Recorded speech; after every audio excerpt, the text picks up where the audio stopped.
Once again, welcome back to my channel. So കഴിഞ്ഞ ക്ലാസ്സിൽ നമ്മൾ വെബ് 3 പ്രോജക്റ്റിനെ ബേസ് ചെയ്തുകൊണ്ട് അല്ലെങ്കിൽ വെബ് 3 എന്നുള്ളൊരു കോൺസെപ്റ്റിനെ ബേസ് ചെയ്തുകൊണ്ട് കുറച്ച് അടിസ്ഥാനമായിട്ടുള്ള ഫാക്ടേഴ്സിനെ പറ്റി പഠിച്ചിട്ടുണ്ടായിരുന്നു.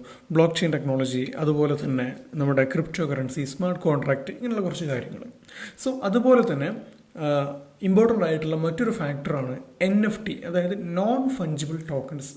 ഓക്കെ, അപ്പോൾ എങ്ങനെയാണ് നമുക്കൊരു നോൺ ഫഞ്ചിബിൾ ഒരു യുണീക്കായിട്ട് മാറുന്നത്, എന്താണ് ആക്ച്വലി NFT എന്ന് പറയുന്നത്, എങ്ങനെയാണ് ഒരു NFTയുടെ റോയാലിറ്റി നമുക്ക് കിട്ടുക, ഇങ്ങനെയുള്ള കുറച്ച് കണ്ടന്റാണ് നമ്മൾ ഈ ഒരു ടോപ്പിക്കിൽ ഉൾപ്പെടുത്തിയിട്ടുള്ളത്. സോ നമുക്ക് ചാപ്റ്ററിലേക്ക് കിടക്കാം. ഒരു NFT എന്താണെന്ന് പറയുന്ന മുമ്പ് നമുക്കൊരു ഫഞ്ചിബിൾ ടോക്കൺ, ഒരു FT എന്താണെന്നുള്ളത് നമ്മളൊന്ന് അറിയണം. ഈ FT എന്ന് പറഞ്ഞു കഴിഞ്ഞാൽ അതൊരു ഡിജിറ്റൽ അസറ്റ് തന്നെയാണ്. പക്ഷേ ആ ഡിജിറ്റൽ അസറ്റിൻ്റെ ഒരു പ്രത്യേകത എന്ന് പറഞ്ഞാൽ അതുപോലത്തെ അസറ്റുകൾ ഒരുപാട് കാണാൻ പറ്റും. ഒന്നുകൂടി വ്യക്തമാക്കി പറയുകയാണെങ്കിൽ, ഞാനൊന്ന് ഇപ്പോൾ ഒരു എക്സാമ്പിൾ, ഒരു 100 രൂപ നോട്ട് എടുക്കുക. ഈ ഒരു 100 രൂപ നോട്ട് ഒരു അസറ്റാണ്. ഓക്കെ, പക്ഷേ എൻ്റെ കയ്യിൽ ഈ ഒരു 100 രൂപ നോട്ട് ഉണ്ടെങ്കിൽ അത് അതുപോലത്തെ ഒരു അസറ്റായിട്ട് മറ്റൊരാളുടെ കയ്യിലുണ്ടായിരിക്കും. ക്ലിയർ? അപ്പം നമ്മൾക്ക് ഇവിടെ FTയിലേക്ക് വരുന്ന സമയത്ത് ഇതിൻ്റെ ഒരു ഡിജിറ്റൽ അസറ്റാക്കി എടുക്കുക. ഡിജിറ്റൽ അസറ്റ് എന്ന് പറയുമ്പോൾ നമുക്കൊരു ബിറ്റ് കോയിൻ ആക്കിയിട്ട് അതിനെടുക്കാം. അപ്പോൾ എൻ്റെ കയ്യിലൊരു ബിറ്റ് കോയിൻ ഉണ്ടെങ്കിൽ അതേ വാല്യൂ ഉള്ള മറ്റൊരു ബിറ്റ് കോയിൻ വേറൊരാളുടെ കയ്യിലുണ്ടായിരിക്കും. ഓക്കെ, അപ്പോൾ അതിന് നമുക്ക് എന്തെന്ന് പറയാൻ പറ്റും, ഒരു യുണീക്ക് അസറ്റ് എന്ന് പറയാൻ പറ്റില്ല. പക്ഷേ അതെന്താണ്, ഒരു ഡിജിറ്റൽ ആയിട്ടുള്ള ഒരു അസറ്റാണ്. അപ്പോൾ NFTയിലേക്ക് വരുമ്പോൾ എന്താ സംഭവിക്കുന്നത്, ഈ ഡിജിറ്റൽ അസറ്റ് ഒരു യുണീക്ക് ഓണർഷിപ്പിലേക്ക് മാറിക്കഴിഞ്ഞാൽ അതിനെ നമുക്ക് NFT എന്ന് വിളിക്കാൻ പറ്റും. ഒന്നും കൂടെ മനസ്സിലാവുന്ന ഒരു ഉദാഹരണം പറയുകയാണെങ്കിൽ, എനിക്കൊരു വീടുണ്ട്. ഈ വീടിന് ഞാൻ ഒരു ഡിജിറ്റൽ അസറ്റാക്കി മാറ്റിവെച്ച് എൻ്റെ പേരിൽ എൻ്റെ പോലത്തെ വീട് ഒന്നിലുണ്ടാവുള്ളൂ. ഓക്കെ, ഇനി ഒരു കോപ്പി അതിലുണ്ടാക്കി വെച്ചാൽ പോലും എൻ്റെ പോലത്തെ ഒരു വീട് അതാവില്ലല്ലോ, അല്ലെങ്കിൽ എൻ്റെ കയ്യിലുള്ള പോലത്തെ ഒരു വീട് ആയി മാറില്ലല്ലോ. അപ്പോൾ അതൊരു യുണീക്ക് അസറ്റാണ്. മനസ്സിലായോ? അപ്പോൾ ഇതിനെയാണ് നമ്മൾ ആക്ച്വലി ഒരു NFT എന്ന് പറയുന്നത്. ഒരു യുണീക്ക് അസറ്റിനെ നമ്മൾ ഡിജിറ്റലാക്കിയിട്ട് അതിൻ്റെ ഓണർഷിപ്പ് വെച്ച് കഴിഞ്ഞിട്ടുണ്ടെങ്കിൽ പിന്നീട് അതിൻ്റെ പേര് മാറും. FT എന്നുള്ളത് മാറിയിട്ട് NFT എന്നായിട്ട് മാറും, നോൺ ഫഞ്ചിബിൾ ടോക്കൺ. ഓക്കെ, അതിനൊരിക്കലും ഒരു മാറ്റം പോസിബിൾ അല്ല. അതായത് അതിനെ മാറ്റിയിട്ട് അതിൻ്റെ സ്ഥാനത്ത് അതുപോലത്തെ വേറൊന്ന് പിന്നെ വെക്കുക എന്ന് പറഞ്ഞു കഴിഞ്ഞാൽ it's absolutely not possible. Okay, അതാണ് അതിലൂടെ ഉദ്ദേശിക്കുന്നൊരു കാര്യം. ക്ലിയർ?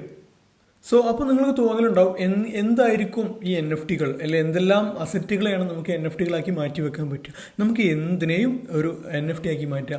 നമ്മളുടെ ഡിജിറ്റൽ ആർട്ടുകൾ, പാട്ടുകൾ, അങ്ങനെ എന്ത് പ്രോഡക്റ്റ്. ഇപ്പോൾ നിങ്ങൾക്ക് അറിയാൻ പറ്റും, കുറേ സിനിമകളൊക്കെ ഈ പ്രൊഡ്യൂസ് ചെയ്യുന്ന ആളുകൾ NFTയുടെ രൂപത്തിലും കൂടെ എന്ത് ചെയ്യുന്നുണ്ട്, ഈ സിനിമനെ പ്രൊഡ്യൂസ് ചെയ്ത് എടുക്കുന്നുണ്ട്. ഓക്കെ, അതൊരു ഡിജിറ്റൽ യുണീക്ക് അസറ്റ് ആക്കിക്കൊണ്ടാണ് അവരങ്ങനെ ചെയ്യുന്നത്. ക്ലിയർ? അപ്പം ഈ രീതിയിലാണ് നമ്മളൊരു NFT എന്നുള്ള ഒരു പ്രോഡക്റ്റിനെ നമ്മളൊരു വെബ് 3യിൽ പറയുന്നത്. ഓക്കെ, വെബ് 3യിൽ ആക്ച്വലി ഇതാണ് ഈ ഒരു NFTയുടെ ഒരു പർപ്പസ്. അതൊരു യുണീക്ക് ഓണർഷിപ്പ് ആയിരിക്കും അതിനുണ്ടായിരിക്കുക. അതുപോലത്തെ വേറൊന്നും നമുക്ക് എവിടെയും കാണാൻ പറ്റില്ല. ക്ലിയർ?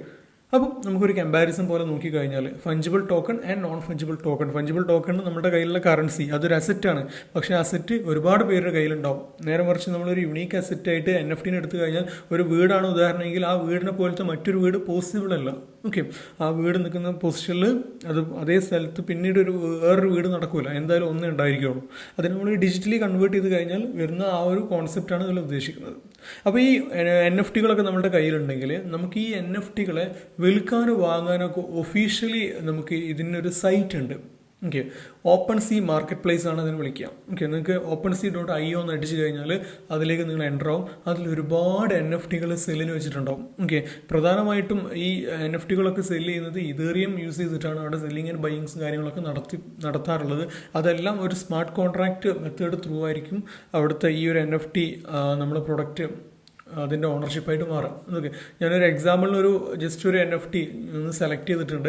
ഒന്നുമില്ല, നമ്മൾ എന്താണ് എങ്ങനെയാണ് ബൈ ചെയ്യുന്നുള്ള അറിയാൻ വേണ്ടി ഒരു ടൈനി ആസ്ട്രോ എന്നുള്ളത് നിങ്ങൾക്ക് കാണാൻ പറ്റുന്നു. 0.09 ഇതേറിയാണ് അതിന് വേണ്ടത്. ഓക്കെ, ജസ്റ്റ് ഒന്ന് എങ്ങനെയാണ് അതിൻ്റെ ബൈയും കാര്യങ്ങളൊക്കെ പോയി നമ്മൾ ബൈ ചെയ്ത് കഴിഞ്ഞിട്ടുണ്ടെങ്കിൽ നമ്മൾ നേരെ നമ്മളുടെ ഒരു ക്രിപ്റ്റോ വാലറ്റ്, ഞാൻ നേരത്തെ പറഞ്ഞൊരു വാലറ്റ് നമ്മൾ ഉണ്ടാക്കുന്ന രീതി, ഞാനൊരു ടോക്കൺ പോക്കറ്റാണ് കൊടുത്തിട്ടുള്ളത്. ഇവിടെ മെറ്റാമാസ്ക്, കോയിൻ വാലറ്റുകളൊക്കെ ഉണ്ട് അവിടെ. ഓക്കെ, അപ്പം ഇതൊക്കെ യൂസ് ചെയ്തുകൊണ്ട് നമുക്ക് എന്ത് ചെയ്യാൻ പറ്റും, ഒരു NFT ഹോൾഡർ ആക്കി എടുക്കാൻ നമുക്ക് പറ്റും. ക്ലിയർ? അപ്പോൾ ഈ കാര്യങ്ങളിലേക്കൊക്കെ നമ്മൾ കിടക്കണമെന്നുണ്ടെങ്കിൽ നമ്മൾ നേരത്തെ പറഞ്ഞിട്ടുള്ള പോയിന്റുകളുടെ അടിസ്ഥാനത്തിലാണ് ഇതൊക്കെ ചെയ്തിട്ടുള്ളത്. ഒരു ക്രിപ്റ്റോ വാലറ്റ് നമുക്ക് ഉണ്ടായിരിക്കണം. ആ ക്രിപ്റ്റോ വാലറ്റിലൂടെ ഒരു സ്മാർട്ട് കോൺട്രാക്ട് മെത്തേഡ് ത്രൂ നമ്മൾ ഒരു NFT മാർക്കറ്റ് പ്ലേസിൽ പോയിട്ട് നമ്മളുടെ കയ്യിലുള്ള NFT വിൽക്കാനും അല്ലെങ്കിൽ മറ്റെന്തെങ്കിലും വാങ്ങാനൊക്കെ നമുക്ക് പറ്റും. ഇവിടെ മെയിനായിട്ട് യൂസ് ചെയ്യുന്നത് ഇതേറിയത്തിനാണ്, ഗ്യാസ് ആയിട്ടൊക്കെ യൂസ് ചെയ്യുന്നത് മാത്രം. കാര്യങ്ങൾ വ്യക്തമല്ലേ? ഓക്കെ, അപ്പോൾ ഇനി നമ്മൾ അടുത്തത് പറയാൻ പോകുന്നത് NFT റോയാലിറ്റി എങ്ങനെയാണ് സംഭവിക്കുക എന്നുള്ളത് നോക്കാം. നിങ്ങൾക്കിവിടെ ചിത്രത്തിൽ ഒരു 3 ഐഫോണുകൾ കാണാൻ പറ്റുന്നുണ്ടാവും. ഓക്കെ, ഞാനൊരു എക്സാമ്പിളിന് വേണ്ടിയിട്ടാണ് ഇത് എടുക്കുന്നത്. ഈ 3 ഐഫോണിൻ്റെയും വാല്യൂ ഓരോന്നിനും ഓരോ ലക്ഷം രൂപ വീതമാണെന്ന് വിചാരിക്കുക. ഓക്കെ, 1 lakh റുപ്പീസാണ് ഓരോ ഐഫോണിൻ്റെയും വാല്യൂ. അവിടെ 1 lakh റുപ്പീസിൻ്റെ സ്പെല്ലിങ്ങിൻ്റെ ഒരു ചെറിയ മിസ്റ്റേക്ക്. ഓക്കെ, അത് നിങ്ങൾ കാര്യമാക്കണ്ട, നിങ്ങൾ കണ്ടന്റ് മനസ്സിലാക്കുക. ഓക്കെ, അപ്പം ഇവിടെ എന്താ സംഭവിച്ചാൽ ഇവിടെ 3 ഫോണുകളുണ്ട്. ഈ 3 ഫോണുകൾക്കും 3 പേരാണ് ഇതിൻ്റെ ഓണേഴ്സ് ആയിട്ടുള്ളത്. ഒന്നൊരു ചുവപ്പ് ഡ്രസ്സ് ഇട്ട ഒരാൾ, ഒന്നൊരു ബ്ലാക്ക് ഡ്രസ്സ് ഇട്ട്, ഒന്നൊരു വയലറ്റ് ഡ്രസ്സ് ഇട്ട ഒരാൾ. ഓക്കെ, അപ്പോൾ ഈ 3 പേർക്കും 3 ഐഫോൺ വീതമുണ്ട്. ക്ലിയർ? അപ്പോൾ ഇതെല്ലാം എന്താണ്, ഒരു ഫഞ്ചിബിൾ ടോക്കണാണ്. ഈ ഇപ്പോഴത്തെ കണ്ടീഷനിൽ ഇതൊരു ഫഞ്ചിബിൾ ടോക്കണാണ്. കാരണം ഈ ഐഫോൺ ബാക്കിയുള്ള ഒരാളുടെ കയ്യിലുള്ള ഐഫോൺ മറ്റ് 2 പേരുടെ ഒരു ഐഫോണായിട്ട് ഒരേ വാല്യൂ തന്നെയാണ്, ഒരേ കോലം തന്നെയാണ്, ഒരു മാറ്റവും. അപ്പോൾ ഇത് എല്ലാവരുടെ കയ്യിലും ഇൻ്റർചേഞ്ചബിൾ ആയിട്ടുള്ള ഒരു അസറ്റായിട്ടാണ് ഇപ്പോൾ ഉള്ളത്.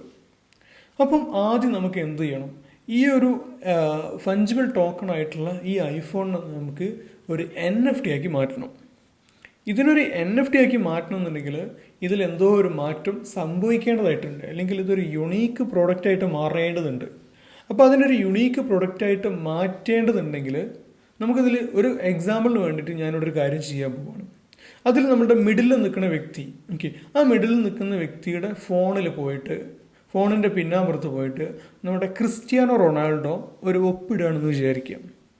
അപ്പോൾ ക്രിസ്ത്യാനോ റൊണാൾഡോനെ ഞാൻ ഒപ്പിടിപ്പിക്കുന്നത് എന്തുകൊണ്ടാണ്, ഇദ്ദേഹം വേൾഡിലെ വളരെ ഫേമസ് ആയിട്ടുള്ളൊരു വ്യക്തിയാണ്. പുള്ളിയുടെ ഇൻസ്റ്റാഗ്രാമിൻ്റെ ഫോളോവേഴ്സിനൊക്കെ നോക്കിക്കഴിഞ്ഞാൽ ഏതാണ്ട് ഇതാ നിങ്ങൾക്കവിടെ കാണാൻ പറ്റുന്നത് 617 മില്യൺസ് ഫോളോവേഴ്സ് ഉണ്ട്.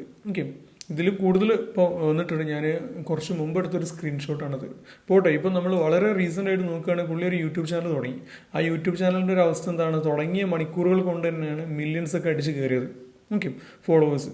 അപ്പം ഇദ്ദേഹം അത്രത്തോളം പോപ്പുലർ ആയതുകൊണ്ട് തന്നെ ഈ പുള്ളിക്കാരൻ എന്ത് ചെയ്യാണ്, നമ്മുടെ ആ ഒരു ഐഫോൺ യൂസ് ചെയ്ത മിഡിലെ ആളുണ്ടല്ലോ, അയാളുടെ ഫോണിൻ്റെ പിന്നിൽ ഇയാളൊരു ഒപ്പിട്ടപ്പോൾ എന്താ സംഭവിച്ചത്, ആ ഫോൺ പിന്നെ ഒരു യുണീക്ക് പ്രോഡക്റ്റായിട്ട് മാറി. കാരണം എന്താണ്, ആ ഐഫോണിൽ ഇദ്ദേഹത്തിൻ്റെ ഫോണിൻ്റെ പിന്നിൽ മാത്രമാണ് ക്രിസ്ത്യാനോ ഒപ്പിട്ടിട്ടുള്ളത്.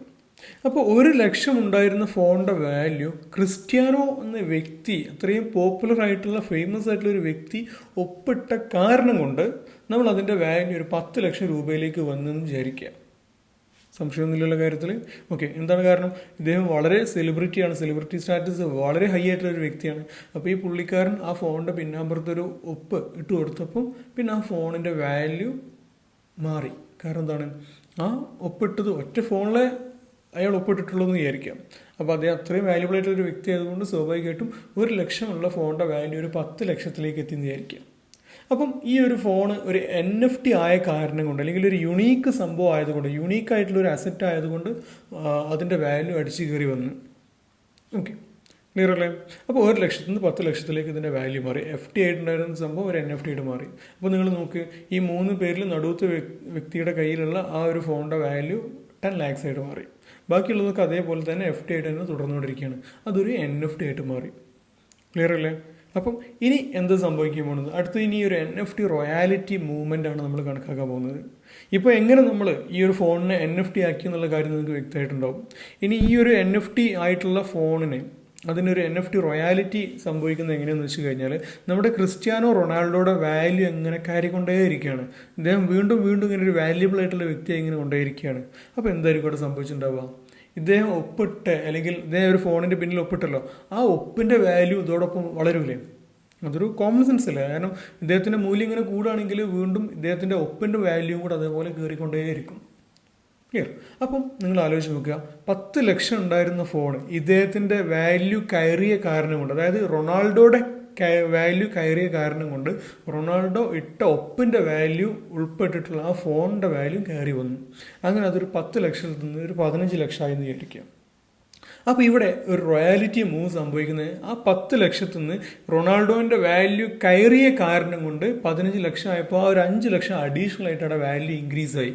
ആ വാല്യൂവിനാണ് നമ്മൾ റോയാലിറ്റി മൂവ് എന്ന് പറയുന്നത്.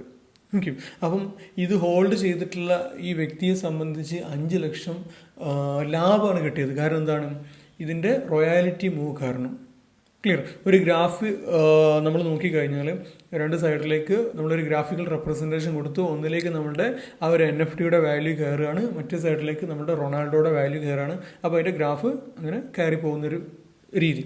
അപ്പോൾ ഇവിടെ 5 ലക്ഷത്തിൻ്റെ റോയാലിറ്റി മൂവ് ഇവിടെ സംഭവിച്ചിട്ടുണ്ട്. ക്ലിയർ അല്ലേ? അപ്പോൾ ഇതാണ് ആക്ച്വലി ഒരു റോയാലിറ്റി ഇമ്പ്രൂവ്മെൻ്റ് എന്ന് പറഞ്ഞത്, റോയാലിറ്റി ഇൻക്രിമെൻ്റ് എന്നൊക്കെ പറഞ്ഞത്.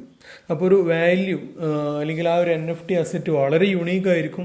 മാത്രമല്ല അതിലേക്ക് അല്ലെങ്കിൽ ആ യുണീക്കായിട്ടുള്ള അസറ്റിന് കാരണക്കാരനായിട്ടുള്ള എന്തെങ്കിലും ഒരു സംഭവം ഉണ്ടെങ്കിൽ അതിൻ്റെ വാല്യൂ കയറിക്കൊണ്ടിരിക്കുന്നുണ്ടെങ്കിൽ, തുടർച്ചയായിട്ട് ഇങ്ങനെ കയറിക്കൊണ്ടിരിക്കുകയാണെങ്കിൽ സ്വാഭാവികമായിട്ടും ഈ NFT അസറ്റിൻ്റെ വാല്യൂ അങ്ങനെ മാറിക്കൊണ്ടിരിക്കും. കാരണം ഇതുപോലത്തെ ഒരു അസറ്റ് ഇനി ഭാവിയിൽ അല്ലെങ്കിൽ അതിന് ശേഷം ഇനി വരാൻ പോകുന്നില്ല. കാരണം അത്രമാത്രം യുണീക്കായിട്ടുള്ള ഒരു അസറ്റാണ് ഈ NFTകൾ എന്ന് പറയുന്നത്. ക്ലിയർ. ഇപ്പോൾ നമ്മുടെ ക്രിസ്ത്യാനോ ഒപ്പിട്ടോട് കൂടിയിട്ട് അതൊരു യുണീക്കായിട്ടുള്ള ഒറ്റ സംഭവമായിട്ട് മാറി. അപ്പോൾ ഇനി പുതിയൊന്നും ഉണ്ടാവാതെ ഉള്ളതിൻ്റെ വാല്യൂ കയറി പോകല്ലാണ്ട് വേറെ നിവൃത്തിയില്ല. അതുകൊണ്ടാണ് ഈ NFT റോയാലിറ്റി ഇമ്പ്രൂവ്മെൻറ്റ് അല്ലെങ്കിൽ ഇൻക്രിമെൻറ്റ് നമുക്കിങ്ങനെ കാണാൻ പറ്റുന്നത്. ഇത് പല മേഖലകളിലും നമുക്ക് ഈ ഒരു NFT ഇമ്പ്രൂവ്മെൻറ്റ്സ് റോയാലിറ്റി കാര്യങ്ങളൊക്കെ ഇതേപോലെ കാണാൻ പറ്റും. ഇതൊരു എക്സാമ്പിളിന് എങ്ങനെയാണ് ഒരു റോയാലിറ്റി മൂവ് അവിടെ സംഭവിക്കുന്നത് വ്യക്തമാവാൻ വേണ്ടിയിട്ട് ഞാൻ എടുത്തൊരു എക്സാമ്പിളാണ്. നിങ്ങളിതിനെ കണക്ട് ചെയ്തുകൊണ്ടാണ് നിങ്ങളുടെ മറ്റു കാര്യങ്ങളിലേക്കൊക്കെ ഒരു Web3 റിലേറ്റ് ചെയ്തിട്ടുള്ള ഒരു പ്രോജക്റ്റിൽ നിങ്ങളൊരു NFT ഹോൾഡർ ആണെങ്കിൽ അതിന് റോയാലിറ്റി മൂവ് സംഭവിക്കുന്നുണ്ടെങ്കിൽ അതിൻ്റെ ഒരു കാരണം ഈ രീതിയിലാണ് എന്നുള്ളതാണ് നമ്മൾ മനസ്സിലാക്കേണ്ടത്. ക്ലിയർ അല്ലേ? ഓക്കെ. സോ എന്തായാലും നമ്മുടെ ഒരു NFT എന്താണെന്നുള്ളതും അതിന് മുമ്പ് ഫഞ്ചിബിൾ ടോക്കൺ എന്താണെന്നുള്ളതും NFT എന്താണ്, NFT റോയാലിറ്റി മൂവ് എന്താണെന്ന് നമുക്ക് മനസ്സിലായിട്ടുണ്ടെന്ന് വിചാരിക്കുന്നുണ്ട്. ഇതൊക്കെ നമ്മുടെ ബ്ലോക്ക് ചെയിൻ റിലേറ്റ് ചെയ്തിട്ട് വളരെ ഇമ്പോർട്ടൻ്റ് ആയിട്ട് വരുന്ന അല്ലെങ്കിൽ Web3 ബ്ലോക്ക് ചെയിൻ്റെ കൂടെ സംഭവിക്കുന്ന അല്ലെങ്കിൽ ബ്ലോക്ക് ചെയിൻ ഇൻക്ലൂഡ് ആയിട്ടുള്ള കാര്യങ്ങൾ വളരെ ഇമ്പോർട്ടൻ്റ് ആയിട്ടുള്ള കുറച്ച് കാര്യങ്ങൾ തന്നെയാണ് ഈ NFT ആൻഡ് NFT റോയാലിറ്റീസൊക്കെ. ഇപ്പം നിങ്ങൾക്കൊക്കെ സ്വന്തമായിട്ടൊരു ആർട്ട്, ചിത്രം വരക്കാനോ പാട്ട് പാടാനോ അങ്ങനെ എന്തെങ്കിലും കഴിവുകൾ ഉണ്ടെങ്കിൽ അതിനൊക്കെ നിങ്ങൾക്കൊരു NFT അസറ്റാക്കി മാറ്റിയിട്ട് നമ്മുടെ ഓപ്പൺ സീ മാർക്കറ്റ് പ്ലേസിൽ സെല്ലിനിടാൻ പറ്റുന്നതാണ്. ഓക്കെ. അപ്പം ഇത്രമാത്രം ഓപ്പർച്യൂണിറ്റീസ് നമുക്ക് NFTയുടെ ആ ഒരു വേൾഡിൽ കിട്ടുന്നുള്ള കാര്യം കൂടെ നിങ്ങൾ ഓർമ്മിക്കുക. ക്ലിയർ. ഓക്കെ. എന്തായാലും നമ്മുടെ ഈ ഒരു സെക്ഷന് വളരെ സിമ്പിൾ സെക്ഷനാണ്, പക്ഷേ വളരെ പവർഫുൾ ആയിട്ടൊരു സെക്ഷനും കൂടെയാണ്. കാരണം അത്രമാത്രം പൊട്ടൻഷ്യൽ ഈ NFT ഉണ്ടെന്നുള്ള കാര്യം കൂടെ നിങ്ങൾ മനസ്സിലാക്കുക. എനിവേ നമുക്ക് അടുത്ത വീഡിയോയിൽ കാണും വരെ താങ്ക് യു.